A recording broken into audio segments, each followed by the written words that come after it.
আমার বিয়ের পরে আবার একটা গুঞ্জন উঠেছিল যে বিয়ের পর আমি যেভাবে ঘুরছি আমার কোথাও কোনো ম্যারিড সাইন নেই, আমি তো অন্য ধর্ম বিলং করি। আমার মনে হয় কি চট্টগ্রামের মানুষগুলো সংকীর্ণ কনজারভেটিভ ঠিক আছে, কিন্তু আবার কিছু পার্সন আছে যারা এখন অলরেডি গ্রোন আপ, যারা এখন আউট অফ দ্য বক্স চিন্তা করে। আর চট্টগ্রামে একটা মেয়ে কতটুকু যেতে পারবে তা সম্পূর্ণ ডিপেন্ড করে আমার মনে হয় যে ওই মেয়েটার ফ্যামিলির উপরে, আব্বু আম্মুর উপরে।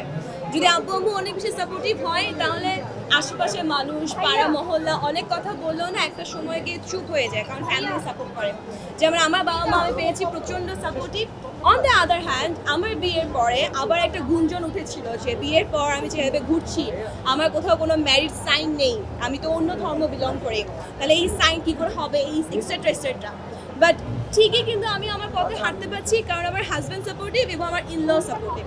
তো দুইটা পরিবার, যে কোনো একটা পরিবার একটা মেয়ের পক্ষে জীবনে সাপোর্টিভ থাকতে হয়, তাহলেই সে চট্টগ্রামে থাকুক, ঢাকায় থাকুক বা বাংলাদেশের যে কোনো জেলায় থাকুক, সে সফলতা অর্জন করতে পারে।